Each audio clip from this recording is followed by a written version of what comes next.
एक बहुत ही विशाल यज्ञ का आयोजन किया।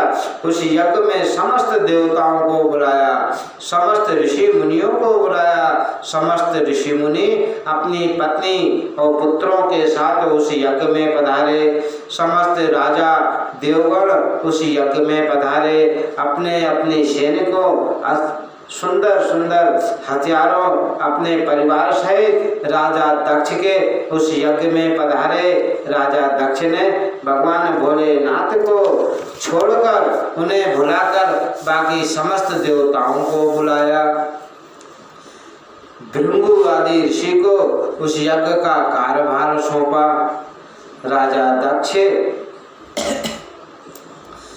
ने भगवान शिव को छोड़कर सभी को उस यज्ञ में आमंत्रित किया। शिव समस्त देवगण राजा दक्ष की ओर प्रस्थान करते हैं। आकाश मार्ग से चंद्रदेव देवी रोहिणी के साथ दक्ष के यज्ञ में जाते हैं। तब माता सती देखती है कि चंद्रदेव और रोहिणी कहाँ जा रहे हैं। माता सती अपनी सखी विजया को यह आदेश देती हैं कि जाओ उनसे पूछकर आओ कि यह यथोचित कहाँ जा रहे हैं। तब विजया शिष्टाचार का पालन करते हुए चंद्रदेव से पूछती हैं कि आप कहाँ जा रहे हैं। तब चंद्रदेव विजया का यह प्रश्न सुनकर चंद्रदेव उनसे कहते हैं, राजा दक्ष ने बहुत ही बड़ा यज्ञ करने जा रहे हैं। उस यज्ञ में समस्त देवता प्राणी उस यज्ञ में पधारे हैं। क्या आपको माता सती को उस यज्ञ में नहीं बुलाया। तब चंद्रदेव माता रोहिणी के साथ यज्ञ की ओर जाते हैं। तब विजया देवी सती के पास आकर कहती है, माता आपके पिता बहुत बड़ा एक यज्ञ कर रहे हैं, उसमें समस्त देवता जा रहे हैं, ऐसा चंद्रदेव ने उनसे कहा है। तब माता सती को बड़ा ही दुख होता है कि पिताजी ने मुझे नहीं बताया तो समस्त देवताओं को आमंत्रित किया। ऐसा जानकर देवी सती भोलेनाथ के पास जा प्रार्थना करती हैं, प्रभु पिताजी बहुत बड़ा यज्ञ कर रहे हैं, मुझे भी वहाँ पर जाने की आज्ञा दीजिए और आप भी वहाँ चलिए। तब भगवान भोलेनाथ कहते हैं कि बिना बुलाए किसी के घर कभी नहीं जाना चाहिए। इस तरह भगवान भोलेनाथ माता सती से कहते हैं, मैं आज ही यज्ञ।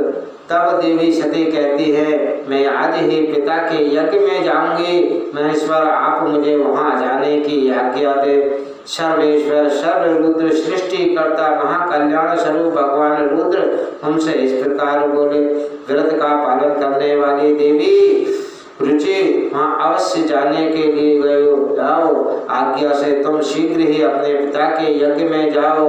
नंदी वृषभ सुसज्जित तैयार खड़े हुए हैं, आप अपने पिता के यज्ञ में अवश्य जाओ। तब माता सती वृषभ पर सवार होकर 60,000 रुद्रगणों के साथ अपने पिता राजा दक्ष के घर उस यज्ञ में जाती हैं। बोलिए देवादिदेव महादेव शिव भगवान की जय।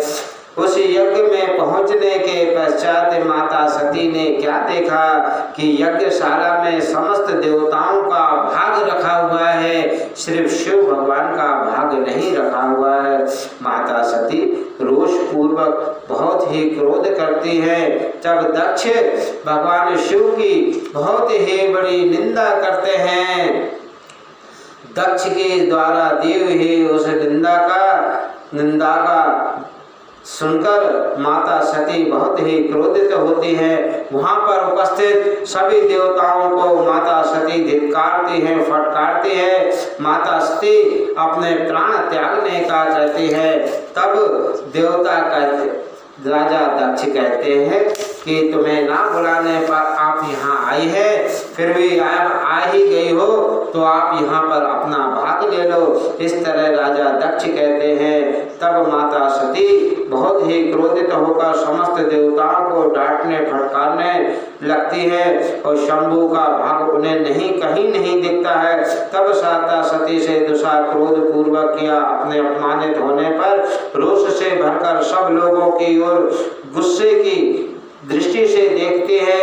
मंगलकारी भगवान शिव को इस यज्ञ में क्यों नहीं बुलाया जिनके द्वारा यह संपूर्ण चराचर जगत पवित्र हो जाता है। यज्ञ की सिद्धि कैसे हो सकती है जिनके स्मरण करने मात्र से सब कुछ पवित्र हो जाता है। बुद्धि भ्रष्ट हो गई है आप सब लोगों की। ये विष्णु और ब्रह्मा आदि समस्त देवता यहाँ पर बैठे हुए हैं। इस तरह माता सती उन्हें कई तरह से फटकारती हैं। तब दक्ष बोलते हैं, क्या कहते हैं, तुम जाओ या ठहरो, तुम्हारी इच्छा। यहाँ तुम आई हो तो समस्त विद्वान जानते हैं कि तुम्हारे पति शिव अमंगलकारी है। इस तरह वह माता सती से कहते हैं, अतः जानबूझकर ही मैंने ऋषि के सभा में उनको आमंत्रित नहीं किया। मैंने जानबूझकर उन्हें अपने में नहीं बुलाया। इस तरह माता सती से कहते हैं। तब माता सती को बड़ा ही दुख होता है कि मैं अपनी पति की निंदा सुनकर जीवित नहीं रह सकती। जो मनुष्य अपने आराध्य देवादिदेव भोलेनाथ की निंदा सुनता है, कान बंद कर वहाँ से वहाँ जहाँ भी भोलेनाथ की निंदा होती है वहाँ से कान बंद करके वहाँ से निकल जाना चाहिए, अन्यथा वह महापापी का भाग होता है। इस तरह माता सती कहती है। तब माता सती को बड़ा ही दुख होता है, मेरे जीने का कोई महत्व नहीं है, मैं अपने इस शरीर को त्याग दूंगी। तब माता सती अपने योग अग्नि के द्वारा अपने शरीर को त्याग देती हैं, भस्म करती हैं, उनका शरीर धू धू कर जलने लगता है। तब रुद्रगण यह देखकर बड़े ही क्रोधित होते हैं और रुद्रगण राजा दक्ष के यज्ञ को ध्वस्त करने के लिए आगे बढ़ते हैं और उसे ध्वस्त करने के लिए जैसे ही आगे बढ़ते हैं, राजा दक्ष के सैनिक और रुद्रगण आपस में बहुत ही भयंकर युद्ध होता है। तब कुछ रुद्रगण भगवान भोलेनाथ के पास जाकर यह समाचार देते हैं, प्रभु आपकी निंदा करने पर माता सती ने अपने प्राण त्याग दिए। तब नारद मुनि भगवान भोलेनाथ के पास जाकर कहते हैं कि भोलेनाथ, दक्ष द्वारा आपका महा अपमान करने पर माता सती ने अपने प्राण त्याग दिए। बोलिए देवादिदेव